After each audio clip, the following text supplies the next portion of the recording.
upayakan untuk memberitahukan kepada jaksa peneliti yang bakal menjadi jaksa penuntut umum kalau kasus ini disidangkan, dan kita berharap tidak pernah, ya.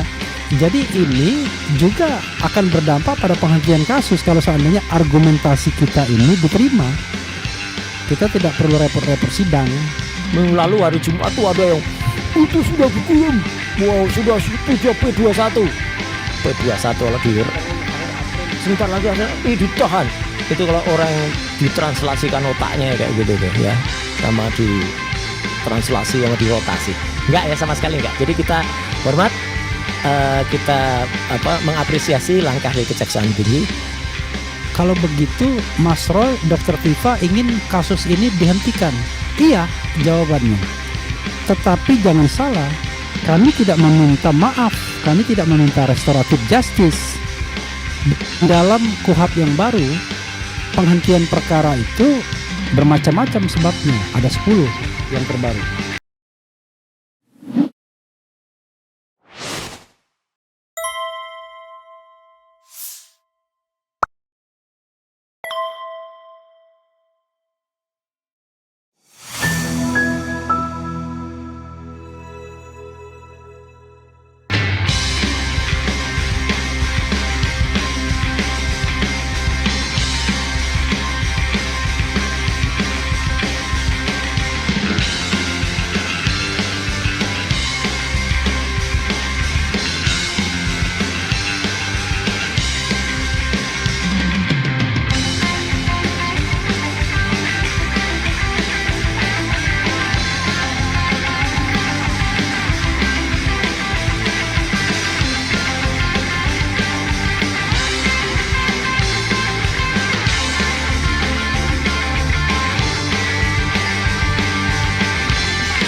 Assalamualaikum warahmatullahi wabarakatuh. Kawan-kawan semua, para jurnalis, YouTuber, dan pegiat media sosial lainnya, terima kasih atas undangan press conference yang kami adakan siang ini, hari ini. Kami mau mengupdate perkembangan kasus yang menersangkakan Roy Suryo dan Dr. Tifa. Dan tadi kami sekitar pukul 10 setelah administrasi baru masuk kira-kira pukul 11 kurang, itu diterima oleh jaksa peneliti dari Kejaksaan Tinggi DKI Jakarta. Karena jaksa inilah yang kemudian akan menentukan nasib Dr. Tifa dan Mas Roy selanjutnya. Kita tahu bahwa Polda Metro Jaya sudah memberitahukan bahwa pada tanggal 17 April kemarin, pada hari Jumat, mereka mengatakan sudah mengirimkan berkas P19. Setelah diperintahkan untuk perbaikan, mereka kemudian menyampaikan sudah mengirimkan berkas dan sudah press conference di Reskrimum gitu ya, dari press conference ya. Nah, tetapi tadi kami mendapatkan informasi ya, itu ternyata mereka belum terima berkasnya. Jadi kalau ada yang mengatakan bahwa sebentar lagi P21 dan lain sebagainya, itu orang yang tidak tahu kabar sebenarnya, kira-kira gitu, ngarang ya, ngarang itu. Kalau nggak salah pernah disampaikan oleh siapa itu? Ada yang pernah menyampaikan itu? Namanya pakai AA. Oh, pakai AA ya, pakai AA. Nah, kawan-kawan semua, kami yang diterima tadi berlima, saya Refli Harun, kemudian sebelah kanan saya Mas Wirawan Adnan, kemudian Pak Didit Mulyanto sebagai ahli, Didit Wijayanto Wijaya ya. Kok Didit Mulyanto? Dodit Mulyanto itu komika. Kemudian Pak Yasena datang tetapi karena kuota terbatas tidak masuk. Kemudian Ramdan Shah, dan satunya lagi siapa tadi? Sudah ya? Oh ini ada teman kita ya yang juga ikut, tetapi sudah izin juga kan sebenarnya. Dari pihak jaksa peneliti itu ada 5 orang, 6 orang atau 5 orang? Oh 7 orang, ada 7 orang, 3 diantaranya wanita. Jadi buat para wanita, ibu-ibu sekalian, kawan-kawan semua yang perempuan, kami mengucapkan Hari Kartini ya hari ini, hari lahir Kartini ya.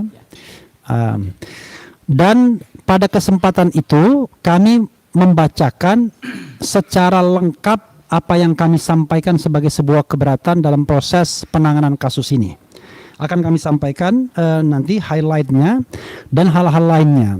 Tetapi kami sangat senang sekali dengan pihak Kejaksaan Tinggi DKI Jakarta dan kami mengapresiasi karena mereka mau menerima kami dan kemudian mendengarkan apa yang kami sampaikan penuh dengan dalam lembar yang nanti saya akan bacakan highlightnya.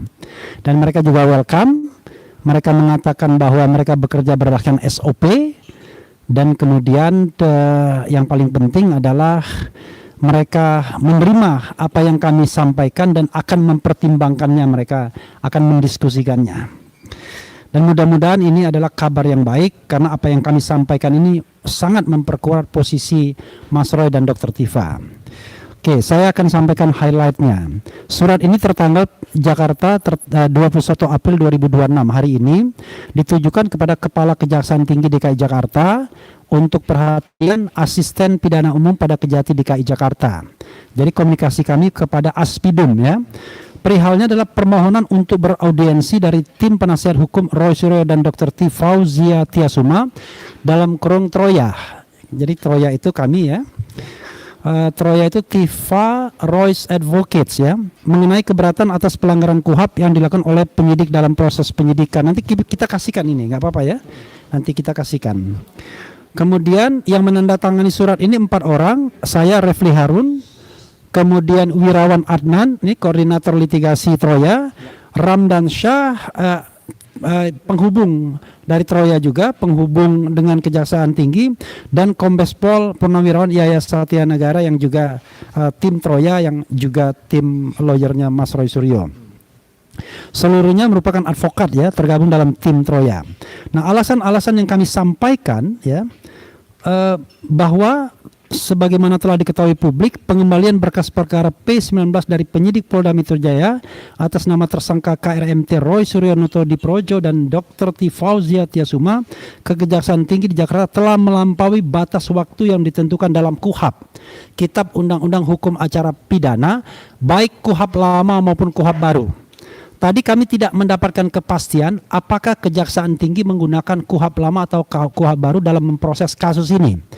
Berdasarkan pasal 361 huruf A digunakan KUHAP yang lama.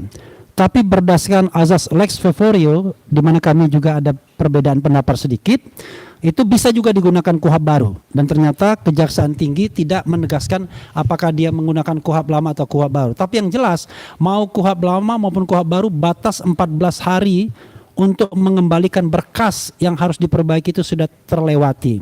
Kami mendapatkan konfirmasi kawan-kawan semua bahwa berkas pertama kali disampaikan oleh penyidik pada tanggal 13 Januari 2026. Pada tanggal 20 hari, 7 hari setelah berkas diterima, itu sudah P18, berkas dinyatakan tidak lengkap P18. Lalu pada hari ke-13, yaitu pada tanggal 26 Januari, which is ulang tahun saya, ya, itu berkas dikembalikan ke penyidik Polda Metro Jaya. Kami berasumsi bahwa Polda Metro Jaya harus menerimanya selambat-lambatnya pada tanggal 27 Januari 2025. Karena kalau lebih dari 14 hari akan dinyatakan P21 dan bisa dilimpahkan ke persidangan. Karena itu oke lah, tanggal 13 diajukan, kami berasumsi tanggal 14 mereka terima. Maka dari tanggal 14 sampai dari tanggal 27 ya, sampai hari ini ya, tanggal 21 April di mana mereka belum menerima berkas perkaranya, itu lampaunya waktu itu sudah 2 bulan lebih. Hitung sendiri. Dari tanggal 27 Januari, kita berasumsi jatuh temponya 27 Januari, itu bisa dihitung 27, 28, 29, 30, 31. Ditambah bulan Februari, ya kan? Bulan Maret, karena sekarang bulan April 21. Jadi sudah lebih dari 2 bulan, padahal batas toleransinya adalah 14 hari untuk memperbaiki berkas. Kenapa penting ada time frame seperti itu? Tadi kita sampaikan yang namanya hukum formil dan material, Jadi formilnya itu adalah hukum acara, materialnya adalah hukum yang diterapkan untuk menersangkakan. Itu sama pentingnya, ibarat two side in one coin. Jadi dari satu mata uang, dua sisi dari satu mata uang yang sama-sama penting. Melanggar hukum acara harusnya berakibat batal demi hukum, null and void. Melanggar hukum materialnya atau menggunakan pasal semau-maunya juga harusnya kemudian membuat kasus ini tidak layak untuk diteruskan. Nah, itu Ini mata uangnya. ini mata uangnya. Jadi itu alasan pertama kami yang kami sampaikan, bahwa sudah lampau waktu 2 bulan, tidak hanya 14 hari. Sehingga sepatutnya itu harus dikembalikan SPDP-nya, surat perintah dimulainya penyidikan, dikembalikan kepada penyidik, dan harusnya kasus ini ya tidak perlu ditindaklanjuti lagi. Selain batas waktu, kami juga mempermasalahkan soal restoratif justice yang diterima oleh Egy Sujana, Damai Hari Lubis, dan Rismon Hasiholan Sianipar. Ini nothing personal, ini semata-mata demi penegakan hukum. Terutama yang kami soroti adalah restoratif justice yang diterima Rismon Sianipar. Kenapa begitu? Karena Rismon seperti halnya Mas Roy dan juga Dr. Tifa dikenakan pasal 32 ayat 1 dan pasal 35 Undang-Undang ITE yang versi pertama, yaitu Undang-Undang nomor 11 tahun 2008 dengan ancaman hukuman itu 8 dan 12 tahun penjara. Berdasarkan ketentuan KUHAP yang baru, kalau ancaman hukumannya di atas 5 tahun tidak boleh mendapatkan restoratif justice. Itu syarat objektif yang tidak boleh dilanggar. Nah, dalam hal ini ya, sering kita dengar bahwa restoratif justice ini menggunakan KUHAP yang lama. Perlu kawan-kawan ketahui, di KUHAP yang lama itu tidak ada aturan mengenai restoratif justice. Selama ini yang digunakan adalah peraturan di bawah undang-undang seperti Perpol, peraturan kepolisian. Padahal kalau seandainya kita menggunakan azas lex favorio, di mana yang menguntungkan dipakai, itu harus sederajat. KUHAP lama versus KUHAP baru. KUHAP baru 2025, KUHAP lama 1981. Kalau yang menguntungkan KUHAP lama, silakan pakai. Tapi kalau KUHAP lama tidak ada, maka harus kembali kepada KUHAP yang baru. Tidak boleh turun ke Perpol, itu sikap kami dan yang sudah kami sampaikan. Karena itu kami mengatakan dari satu poin itu saja, restoratif justice yang dikenakan kepada setidaknya Rismon Sianipar itu bertentangan dengan undang-undang, sehingga seharusnya lah dibatalkan ya. Kemudian kami juga mempermasalahkan penerapan prinsip good governance dan clean government dalam penegakan hukum pidana. Jadi kawan-kawan semua, dalam KUHAP yang baru yang namanya kejaksaan ini memegang peranan penting sebagai dominus litis ya. Jadi mereka memegang bola sekarang ini, dan penegakan hukum sekarang ini memang bergantung kepada kejaksaan. Karena itu kita meminta kejaksaan tinggi melihat ini sesuatu yang objektif. Salah satu good governance dan clean government yang kami ajukan, tata kelola pemerintahan yang baik, adalah berlakunya Undang-Undang 30 tahun 2014 tentang administrasi pemerintahan. Di mana salah satu pasal yang bisa kita acu adalah pasal mengenai diskresi atau discretional power. Kan selama ini sering dikatakan juga oleh penasihat Kapolri bahwa praktek yang melampaui 14 hari itu udah biasa katanya. Ya kan? Udah biasa lewat 14 hari pengembalian berkas itu. Maka berdasarkan Undang-Undang Administrasi Pemerintahan, kalau itu dikatakan sebuah diskresi kebijakan, maka diskresi atau kebijakan itu tidak boleh bertentangan dengan undang-undang. Jadi kalau diskresi atau kebijakan itu bertentangan dengan undang-undang, maka itu batal demi hukum seharusnya. Nah, dalam konteks ini, kalau ada praktek selama ini 14 hari itu dianggap sudah biasa, bahkan ada yang katanya 1 tahun, bukan berarti benar. Makanya kami menuntut kebenaran dengan diterapkannya undang-undang secara benar. Baik undang-undang KUHAP lama dan baru maupun undang-undang administrasi pemerintahan. Itu alasan yang ketiga. Alasan keempat, jadi kawan-kawan semua, di Pengadilan Negeri Jakarta Pusat itu ada gugatan citizen lawsuit yang sekarang sudah berproses mulai dari pendaftaran 17 Maret yang lalu dan kemudian sudah memasuki tahap persidangan di Jakarta Selatan. Ini disampaikan oleh 9 jenderal purnawirawan, kemudian 6 kolonel dan 2 warga sipil biasa. Mereka mempermasalahkan soal manajemen perkara yang diduga ada penyelundupan hukumnya. Salah satunya adalah menggunakan pasal-pasal yang tidak ada kaitannya dengan dugaan fitnah dan pencemaran nama baik. Kita tahu bahwa Mas Roy, Dr. Tifa dikenakan salah satunya ditersangkakan dengan pasal 310 dan 311 KUHP mengenai pencemaran nama baik dan fitnah yang kemudian berubah menjadi pasal 433 dan 434. Dan kemudian juga pasal Undang-Undang ITE yang kaitannya dengan pencemaran nama baik dan juga fitnah. Tetapi lucunya Mas Roy dikenakan juga pasal-pasal yang tidak sesuai dengan fakta atau peristiwanya, yaitu ujaran kebencian, pemalsuan dokumen, manipulasi dokumen seolah-olah itu menjadi otentik dan lain sebagainya. Yang celakanya ancaman hukumannya itu tinggi, 6 tahun, 8 tahun, sampai 12 tahun. Dan ini biasa dalam praktik untuk bargaining position agar kemudian sewaktu-waktu bisa ditahan. Nah, dengan adanya gugatan citizen lawsuit ini, kami berharap bahwa proses di kejaksaan setidak-tidaknya harus ditunda sampai kemudian ada putusan yang berkekuatan hukum tetap. Karena kalau gugatan ini dikabulkan, maka seharusnya lah proses penyidikan harus diulang dan tidak boleh lagi menggunakan pasal-pasal yang kita duga sebagai penyelundupan hukum. Tapi kalau soal proses penyidikan harus diulang, nanti mungkin Mas Didit yang banyak terlibat dalam citizen lawsuit itu akan lebih menambahkan, ya.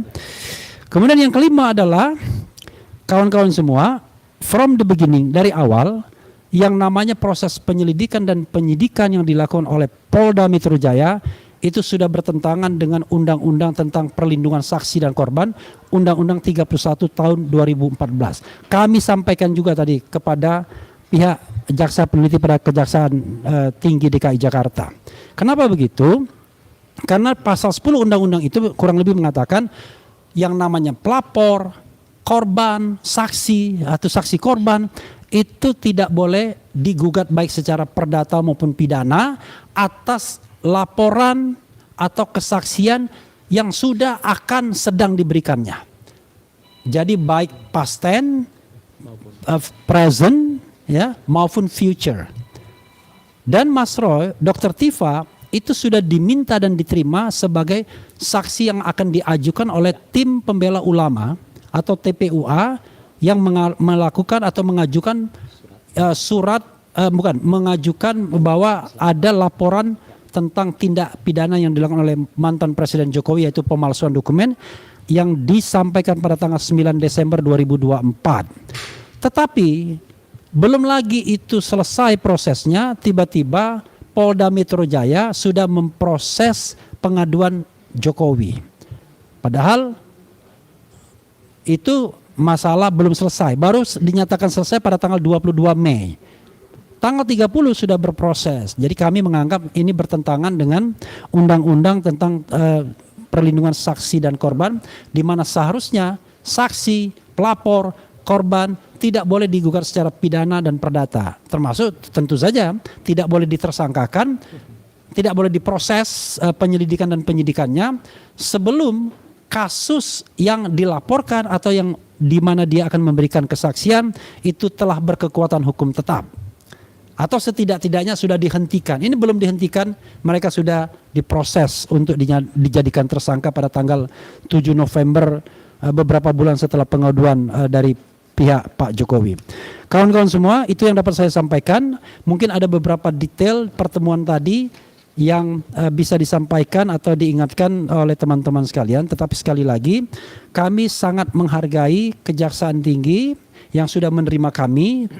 Tidak banyak formalitas, cukup dengan komunikasi lisan, kami diterima dan kemudian kami sudah bacakan, juga kami sampaikan keterangan tertulis ini.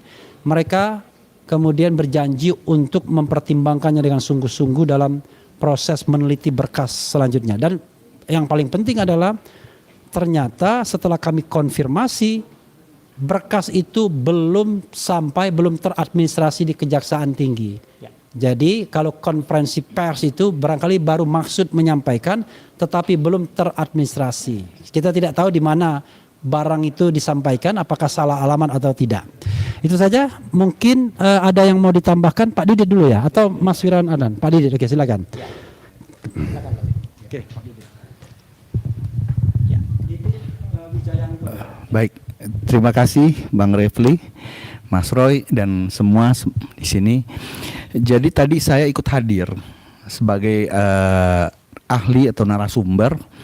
Nah, khususnya poin keempat ada yang namanya gugatan warga negara citizen lawsuit di Jakarta Selatan. Di sini supaya juga masyarakat tidak keliru ya. Ini kok ada beberapa komentar bahwa perdata mencampuri pidana. Ini keliru gitu. Nah, jadi kalau waktu itu Pak Jokowi membuat laporan.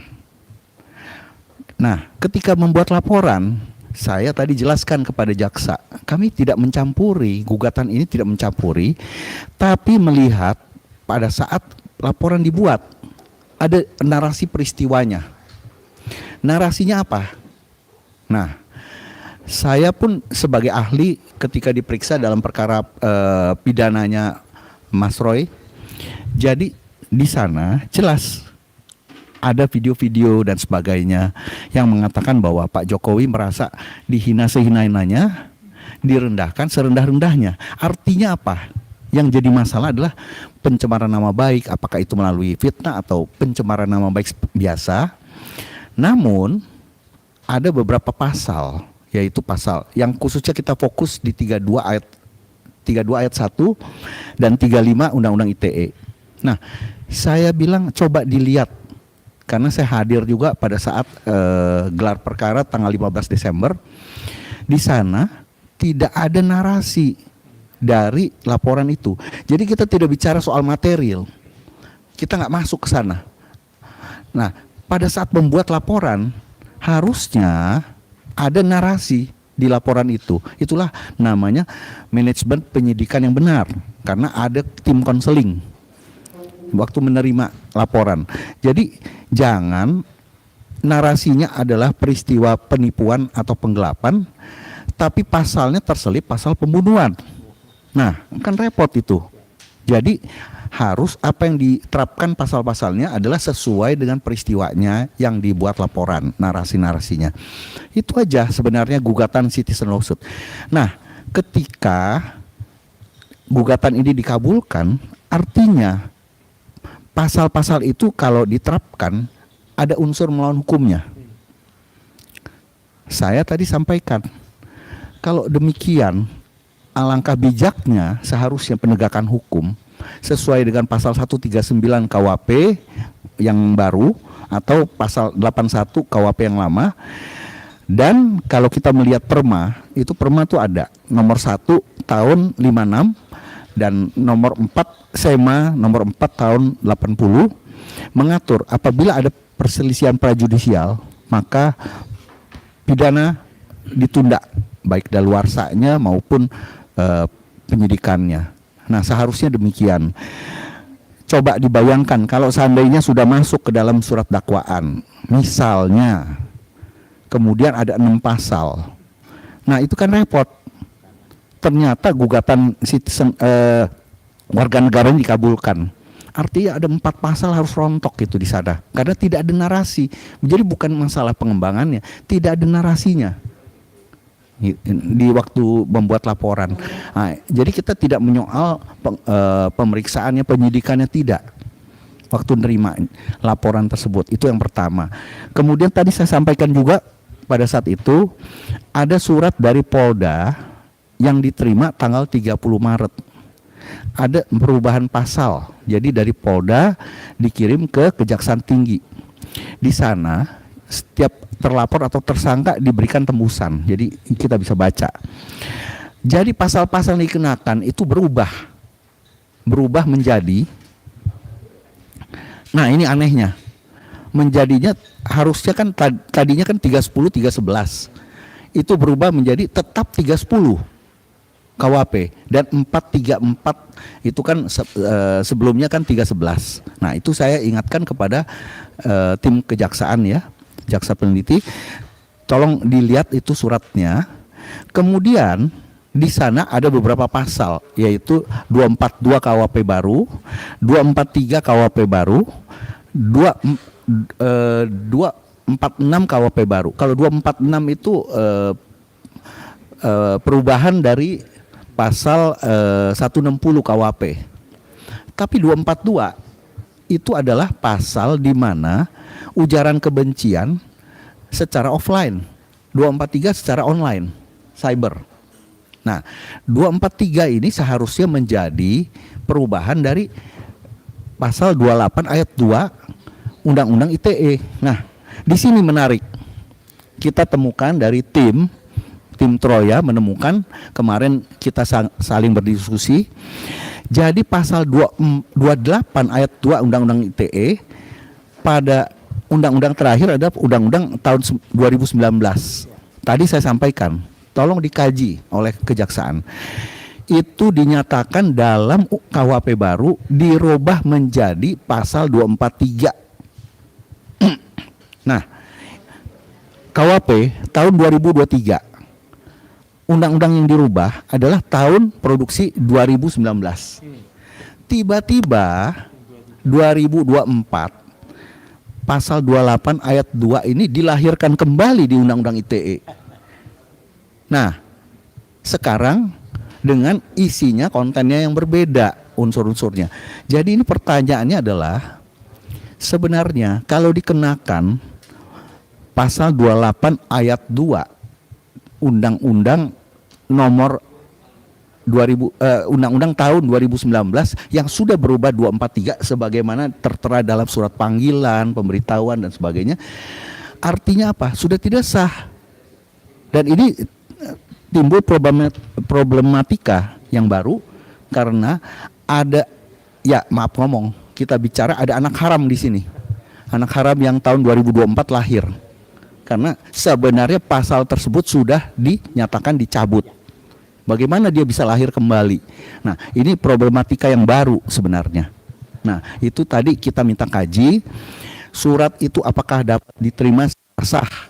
Kemudian dari teman-teman juga mengingatkan, dan pihak kejaksaan syukurlah memberi respon yang baik ya, bahwa mereka akan sesuai SOP dan mengikuti pedoman-pedoman yang harusnya mereka ikuti. Demikian ya tambahan dari saya. Terima kasih. Nanti kalau nggak mengerti tanya ya, biar ada klarifikasi. Silakan Mas Wirawan Adnan. Terima kasih. Jadi pada pokoknya itu tadi kami itu diterima oleh jaksa peneliti. Mereka ini adalah calon penuntut umum dan harapan kami seterusnya menjadi calon saja, menjadi penuntut umum ya. Nah, perlu diketahui kawan-kawan bahwa pengendali perkara ini atau dominus litis tadi yang telah disebutkan oleh Mas Refli itu adalah jaksa peneliti ini layak dan tidaknya perkara ini disidangkan, yang meneliti adalah mereka ini yang tadi bertemu dengan kami. Nah, kedatangan kami itu maksudnya adalah memberi pendapat hukum bahwa perkara ini pada dasarnya tidak layak. Tidak layaknya itu indikatornya itu ada beberapa yang penting, antara lain melampaui batas waktu P19-nya itu ketika diberikan petunjuk seharusnya dikembalikan dalam waktu 14 hari. Tadi disampaikan oleh Mas Refli lebih dari 14 hari, bahkan lebih dari 60 hari.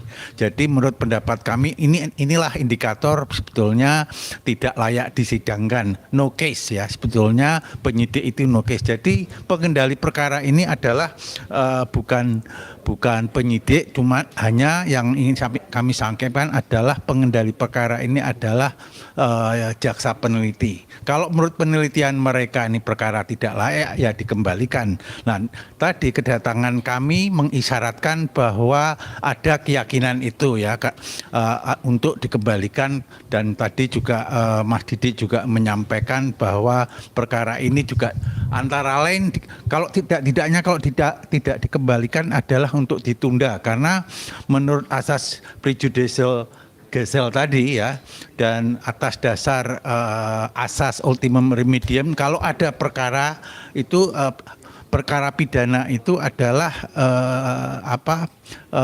obat terakhir, solusi terakhir.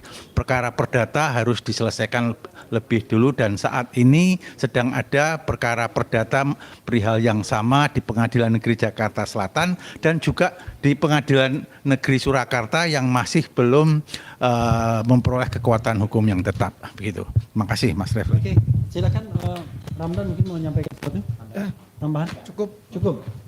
Jadi sebelum Mas Roy ya, tadi jangan sebelum Mas Roy menutup dengan doa dan kaosnya apa, nggak ada kaosnya. Jadi kita jangan salah sangka. Jadi waktu pertemuan tadi Mas Roy tidak ikut masuk, bukan karena apa-apa, tetapi Mas Roy memang pihak yang langsung terkait dengan perkara.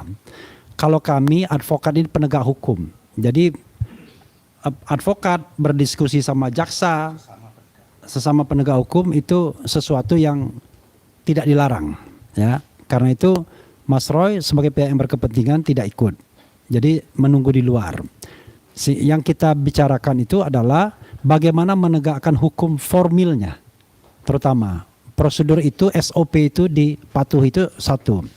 Yang kedua, mungkin teman-teman bertanya, loh kalau begitu Mas Roy, Dr. Tifa ingin kasus ini dihentikan. Iya jawabannya. Tetapi jangan salah, kami tidak meminta maaf, kami tidak meminta restoratif justice. Di dalam KUHP yang baru, penghentian perkara itu bermacam-macam sebabnya, ada 10 yang terbaru. Dan salah satunya pemberhentian demi hukum. Karena kami menganggap bahwa banyak sekali pelanggaran-pelanggaran hukum yang terjadi, sehingga seharusnya kasus ini ya sudah dihentikan karena sudah bertentangan dengan hukum. Bahkan sejak awal ketika dilakukan penyelidikan sudah salah, karena yang ada di Barreskrim belum dinyatakan dihentikan atau berkekuatan hukum tetap. Jadi tidak ada niat untuk kemudian restoratif justice, menyerah dan lain sebagainya. Justru kita ingin menegakkan hukum, membuktikan bahwa apa yang dilakukan penyidik itu melanggar hukum. Apa yang dilakukan penyidik itu bertentangan dengan hukum yang ada. Karena itu sebagai advokat, ya kami juga ingin menegakkan hukum yang benar dan selurus-lurusnya. Oke, itu satu. Adapun mengenai ijazah dan lain sebagainya, sekali lagi kami tegaskan bahwa kami mendorong agar ada pembuktian yang adequate, yang memadai terhadap kebenaran apakah ijazah palsu atau tidak. Nah, salah satunya tentu dari forum yang memang pembuktian ijazah tersebut, yaitu misalnya citizen lawsuit yang walaupun kemarin dinyatakan tidak dapat diterima atau di NO, bukan berarti kemudian tidak bisa dilakukan proses banding atau bahkan nanti kasasi. Kita akan lihat.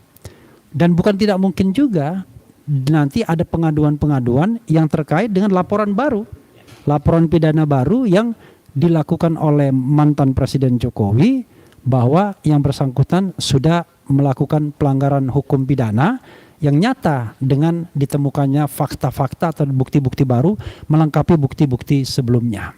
Termasuk juga misalnya spesimen ijazah yang disampaikan oleh KPU dan KPUD. Sementara kasus Mas Roy dan Dr. Tifa sekali lagi bukan kasus pembuktian ijazah, tapi kasus dugaan pencemaran nama baik dan fitnah. Karena itu kita dari awal mengatakan itu bukan kasus pembuktian ijazah. Sehingga langkah yang kami tempuh adalah minta kasus ini dihentikan karena sudah melanggar hukum. Itu ya kawan-kawan sekalian, agar kemudian tidak salah. Ya. Dan kami juga tidak ingin bahwa klien kami ini kemudian dengan sebab-sebab tertentu dengan semena-mena kemudian ditahan atau diperlakukan tidak adil dan lain sebagainya. Silakan Mas Roy untuk menyampaikan hal-hal yang perlu disampaikan. Baik, terima kasih Mas Refli dan kawan-kawan penasihat hukum lainnya. Assalamualaikum warahmatullahi wabarakatuh. Ya, jadi tadi sudah disampaikan dengan sangat baik ya. Saya dan juga Dr. Tifa ya dalam tim ini ya, kebetulan kemarin Dr. Tifa mengikuti betul rapat sehari kemarin sebelum akhirnya tindakan kami pagi hari ini ke Kejaksaan Tinggi itu dilaksanakan. Jadi semua di bawah kontrol dan mekanisme. Juga saya berkomunikasi dengan pejuang-pejuang lain ya. Saya berkomunikasi dengan Mas Rizal Fadila, dengan Mas Rustam Effendi dan Bu Kurnia yang sebentar lagi saya juga akan ketemu dengan mereka di salah satu tempat ya. Artinya apa? Semua itu dalam langkah yang sama. Dan hari ini kita benar-benar membuat Kejaksaan Tinggi DKI Jakarta itu senafas dengan peringatan Hari Kartini hari ini. Kenapa senafas dengan Hari Kartini? Tahu nggak Hari Kartini itu namanya siapa? Namanya harum. Ya, kan ada di lagunya tuh. Harum namanya. Gitu. Jadi hari ini kita membuat Kejaksaan Tinggi itu harum namanya. Karena apa? Supaya tidak ada celometan macam-macam, supaya tidak ada tuduhan macam-macam. Wah, itu ngapain itu? Roy Suryo datang kirim-kirim WA segala. Kami tidak kirim WA kayak gini nih. Assalamualaikum Pak Yadi, TB saya Arif, insya Allah kami silaturahmi. Enggak, kami enggak kirim kayak gini nih. Ini WA ke Pak JK. Oke. Ya, oleh Arif dan 7 temannya, ada dokter. Kok ada gambar saya di sini? Enggak, ini gambarnya live ini. beda live. Ini multitasking ya. Terus ada dokter lain lagi, saya baru tahu nih ada dokter Vivian nih, baru tahu ya. Enggak, ini sampingan aja. Kami tidak secara ceroboh mengirimkan semacam enggak. Kalau kemarin nih sekaligus koreksi dikit ya. Kalau kemarin Pak JK sempat ngomong, Roy Suryo juga kirim. Saya nggak kirim kayak gitu ya. Itu Pak JK ingin mengucapkan respon, tapi kemudian munculnya nama saya. Nggak apa-apa, santai aja. Tapi artinya kita sangat hormati dan kita sangat apresiasi pihak Kejaksaan Tinggi DKI yang sudi menerima tim dari kami. Ada 5 orang tadi kuasa hukum dari kami yang datang dan berkonsultasi dengan sangat baik. Dan inti yang diperoleh itu tadi. Sampai dengan detik tadi, ya artinya itu sudah hari Selasa. Padahal kita dengar semua kan, minggu lalu hari Jumat tuh ada yang itu sudah dikirim. Wow, sudah P21. P21 kalau di Akhir April. sebentar lagi ditahan. Itu kalau orang ditranslasikan otaknya kayak gitu itu ya. Sama di translasi sama dirotasi. Enggak ya, sama sekali enggak. Jadi kita hormat, kita mengapresiasi langkah dari Kejaksaan Tinggi, dan tadi juga beliau mengapresiasi langkah kita di dalam mengajukan keberatan-keberatan yang ada, karena itu sesuai dengan undang-undang. Undang-undangnya begitu ya. Jadi kalau ada sekian hari itu terima, sekian hari itu harus nanti balik lagi, harus terbit SPDP baru atau tidak, atau ditolak, atau nanti P19 mati istilahnya, atau nanti berhenti di situ. Ya itulah hukumnya begitu. Tidak seperti ada, oh itu biasa kok, ada yang sampai setahun. Penasihat apa lah, kalau penasihat korpsnya kayak gitu ya korpsnya rusak, kalau penasihat ahlinya sukanya mundur-mundur kayak gitu. Ya, jadi sekali lagi langkah dari tim kuasa hukum Troya hari ini ya, dan juga sudah atas sepengetahuan juga dari tim kuasa hukum saya di tim yang lain ya. Ini sesuai dengan apa yang ada. Kami tetap ingin membuktikan kepalsuan 99% ijazahnya Jokowi. Itu clear ya. Tidak ada yang namanya Roy Suryo, Dr. Tifa, Rizal Fadila, Rustam Effendi dan Kurnia Triwani nyerah meminta pengunduran. Enggak. Ini demi hukum. Jadi kalau perkara ini harus berhenti demi hukum, misalnya apa? Sudah terlalu mengembang. Hari ini saya dengar pada saat yang sama Pak JK juga sedang melakukan konpres dengan teman-teman ex pejuang Poso dan lain. Ya itu hak beliau. Karena beliau benar-benar waktu itu berjuang untuk mendamaikan kita. Kok malah ada orang-orang kayak Ade Armando ya, kemudian si siapa itu yang diusir dari Rakyat Bersuara itu, si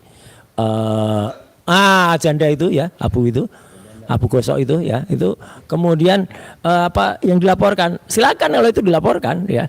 Tetapi kemudian kita dan itu kalau semakin meluas, maka memang negara harus ada. Negara harus hadir kalau perkara ini semakin luas, dan memang sengaja diperluas ya oleh pihak-pihak yang tidak berkepentingan, pihak-pihak yang mengobok-obok perkara ini ya tidak mencontoh DKI Jakarta. Jadi kalau Kajari DKI itu membuat ini dengan sangat bagus, Pemprov DKI juga membuat bagus, yaitu dengan menertibkan ikan sapu-sapu ya. Nah, itu jadi membuat bersihnya saluran. Nah, ini Indonesia harus dibersihkan dengan apa? Lakukan ya penegakan hukum yang clear terhadap perkara ini. Apa itu penegakan hukum yang clear? Dibuat jelas, dibuat terang, segera selesaikan ya. Bagaimana caranya? Itu kita persilahkan kepada para kuasa hukum. Saya kira itu yang saya sampaikan. Sekali lagi apresiasi dan salam dari kami. Memang kami sebagai prinsipal sangat mendukung tadi, dan tadi saya ada, tapi saya tahu diri untuk tidak kemudian ikut-ikutan gitu ya untuk masuk ya. Dan kemudian Dr. Tifa juga kemarin seharian sudah juga menitipkan beberapa pesan, dan itu ada di dalam risalah kita yang ada. Dan kita juga tidak celometan, kita juga sembarangan kirim-kirim WA kayak gini nih misalnya ya gitu. Nanti WA-nya saya jelaskan di dalam salah satu acara nanti malam ya. Oke, saya kira itu teman-teman semua. Terima kasih atas perhatiannya, dan saya kembalikan lagi kepada koordinator tim kuasa hukum kami, Mas Refli Anun. Wassalamualaikum warahmatullahi wabarakatuh. Waalaikumsalam. Nggak ada kaos hari ini. Nggak ada kaos ya. Tapi itu salah. Bukan Harun namanya, tapi Harun namanya. Pakai N belakangnya. Pakai N. Ada yang mau bertanya? Silakan. Pakai mic bisa nggak? Silakan. Oh iya, biar dengar. Atau saya ulangi pertanyaan nanti. Ya. Ya. Ya.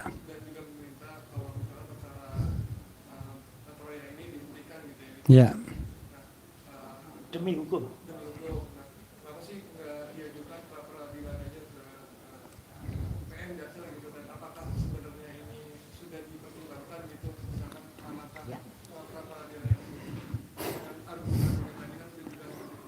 Ya, tadi teman dari iNews mengatakan kenapa tidak diajukan pra peradilan. Pertama saya ingin jawab ya, di antara kita penasihat hukum itu selalu berdiskusi, dan diskusinya itu didasarkan perkembangan yang ada, perkembangan kasus yang ada, dan didasarkan pada kemauan atau concern dari prinsipal. Ada beberapa di antara penasihat hukum yang mengatakan pra peradilan, ada yang mengatakan tidak. Tapi ketika dibalikkan kepada prinsipal, para prinsipal Dr. Tifa dan Mas Roy mengatakan untuk sementara di hold dulu, kan gitu ya. Nah, jadi kalau prinsipal belum berkenan, tentu kita tidak akan melangkah lebih jauh. Itu alasan yang sangat objektif. Alasan kedua adalah kita sedang mengupayakan untuk memberitahukan kepada jaksa peneliti yang bakal menjadi jaksa penuntut umum kalau kasus ini disidangkan, dan kita berharap tidak pernah ya. Jadi ini juga akan berdampak pada penghentian kasus kalau seandainya argumentasi kita ini diterima. Kita tidak perlu repot-repot sidang kalau kasus ini kemudian tidak dilimpahkan ke pengadilan, kan begitu. Jadi upaya itu satu demi satu, step demi step. Tetapi tentu kita bersiap untuk hal-hal lainnya. Pra peradilan kita bersiap, kemungkinan lain juga kita bersiap, ya, membangun argumentasi kita juga bersiap. Tapi langkah yang kita lakukan hari ini adalah langkah mendatangi Kejaksaan Tinggi, karena kalau ibarat permainan sepak bola, bolanya sekarang ada di Kejaksaan Tinggi DKI.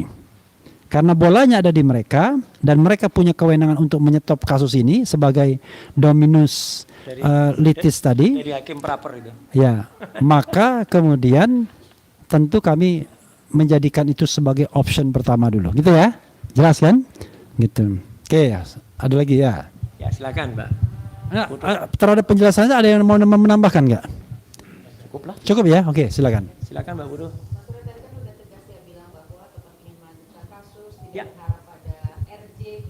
Enggak. Kemarin Pak Jokowi juga memberikan isyarat bahwa kalau untuk Mas Roy Suryo dan Dr. Tifa itu nggak ada kesempatan RJ, tanggapannya.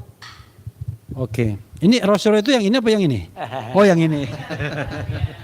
Pertanyaan menarik ya, karena tadi mungkin nggak terdengar karena nggak ada mikrofon. Jadi katanya dari tembok ratapan mengatakan nggak akan memberikan RJ.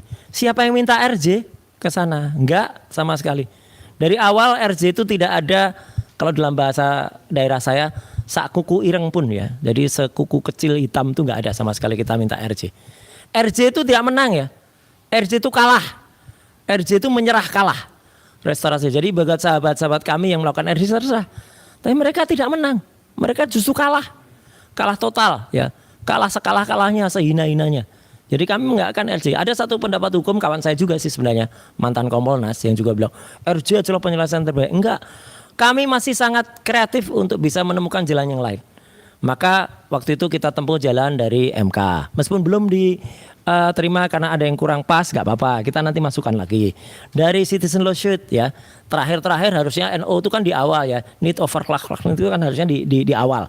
Tapi kenapa tiba-tiba ditaruh di belakang? Ya udah nggak apa-apa. Nanti ada lagi nih CLS yang dilakukan oleh bapak-bapak dari Purnawirawan TNI. Banyak jalan itu. Termasuk juga kita memvalidasi, memverifikasi aturan-aturan baik di dalam KUHAP lama maupun KUHAP baru yang ternyata kita buktikan kan hari ini ada seorang yang bohong lagi tuh. Setidaknya orang itu udah bohong berkali-kali ya. Yang Jumat yang lo mengatakan sudah limpah, kemudian sudah P21.